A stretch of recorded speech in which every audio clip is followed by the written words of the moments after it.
Yo, what's going on, guys? Your boy Vita here, back on the Madden 16, and today I got you guys another play out of the single back tight slots formation. I'm using the Panthers playbook. I don't know how many times I gotta tell you guys this. No, I'm just kidding. But this is another play out of the single back. It's mesh. There's a few different ways to run this play, but I'm gonna show you guys my favorite way.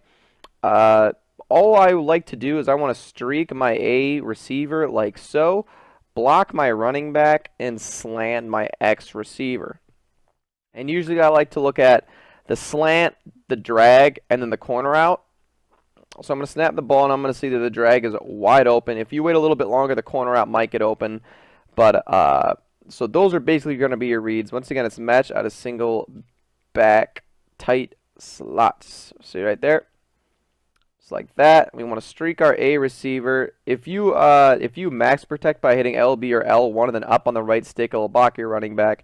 And that's helpful because it's going to help you set it up a little bit quicker.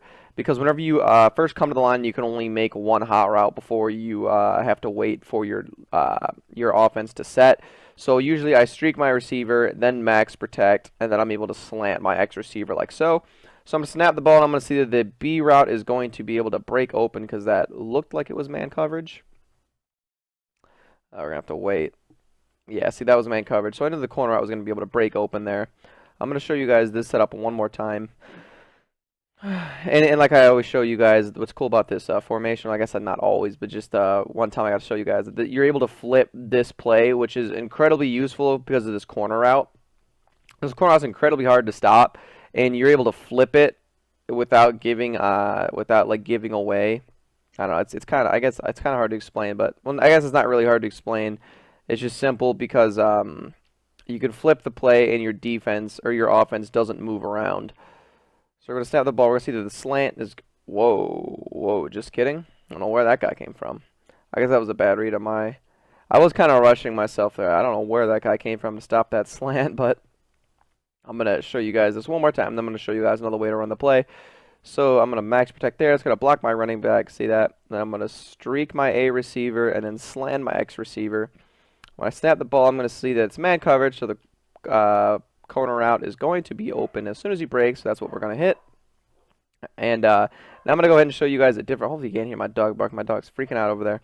Another way that I like to run this play is I'll just max protect and run it as is with the two slants across the field, and this is incredibly deadly. Or the two slants, the two drag routes. Drag routes are incredibly nice this year, and with the corner out, you know, I guess it's just a little added extra awesome because the corner out's incredibly overpowered this year. But I'll do that. But another thing I like to do, I'm not even gonna run it like this. I'm just gonna show you guys. I like to slant the other receiver just like that. So when you snap the ball, we're going to see that the Y route is actually going to be open there, and the corner route is going to pull the flat zone up, and I'll show you guys this in a second here, as soon as I can pause the game and show you guys. Okay, so basically, whenever you run, whenever you slant the same person as the same side as the drag over here, you guys are going to see that it's going to pull this hook route up here, the hook zone. It's going to pull him up to cover the slant, which is going to leave the drag open because the drag's going to be able to get underneath the zone. So that's why I like to slant that side over there with because it just really helps out instead of keeping him streaked because if he wants to bite down and play the drag, then that's going to keep that's going to make the slant wide open. And then over here, we have another drag route over here just in case he wants to use the other drag route. Then we'll have this drag route also on the other side, which is just a good dump down. And what I was talking about up here is if this guy is going to be in a purple or in a flat, then you're going to see Steve Smith, number 89, in that corner route is going to pull up the zone, which is going to leave the underneath open. Okay? And if he comes down, that's going to leave the corner out open because you see he is going to be underneath the deep blue. So that's going to leave Steve Smith open if he decides to creep down and play the flats.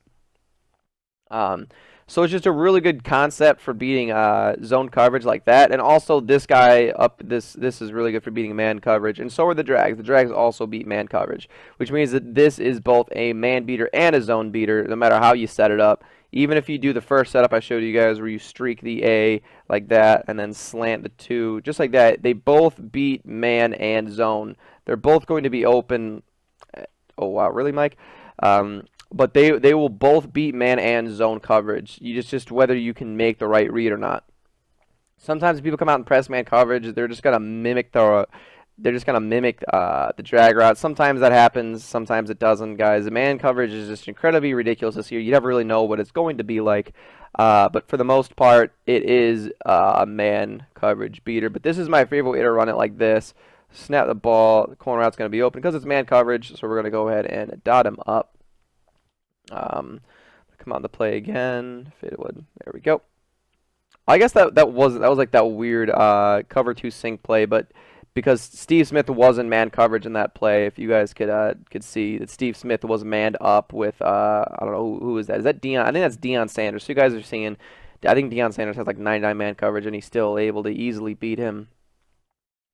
I'm going to show you guys another setup, the other setup again one more time, just like that. We're going to slant the X and leave the other guy in the drag, and this time it's man coverage, so we're going to hit the slant route, and we're going to be able to pick up the block from Steve Smith, and we're going to take it into the end zone. And I would definitely use both the setups. I wouldn't just, because both the setups are good. They're definitely both good, and it's a good way to mix up the play because people are going to be able to see the play that you're running. So if you give them different looks out of the same play, then they never know which one you're going to be running, which is why I love this formation, because you guys, if you guys didn't see the other play out of the formation, I also gave you guys 2 setups. And I just think it's really nice to have 2 plays with the same setups because it's going to look different. So right there, you guys are going to see that the middle is just completely crazy. I definitely could have hit the corner out. If you guys can see over here that this is man coverage, so I definitely could have hit the corner out. You guys are going to see he's going to get open over there. But I decided to hit the slant route. I actually don't know why. I guess I just kind of want to show you guys that the slant route does get open against man coverage. Even if he's really close like that, he's not going to be able to play that ball because Calvin Johnson is in front of him. Maybe if this guy was using that, I probably wouldn't throw it because sometimes they'll get like a glitchy warp animation if they're using and they're going to warp over there and catch that. But this was definitely man coverage right here. You guys are going to see he's going to just run right with the slant, and then he's going to be right with that. See, you see everything else is there's not going to be any players anywhere because it's man coverage. So you guys can see that it definitely beats both man and zone coverage, guys. So this is the second play I showed you guys out of this formation. Definitely check out the first one too. That way, you know, you want to check out the whole thing. Check out the gun bunch weak formation. I'm done with that formation now. That's why I'm doing this one. But definitely check it out. That way you guys can mix it into your scheme. So if you like the video, guys, give it a like, comment, and subscribe. Follow me on Twitter. It'll be down in the description below. And as always, yeah.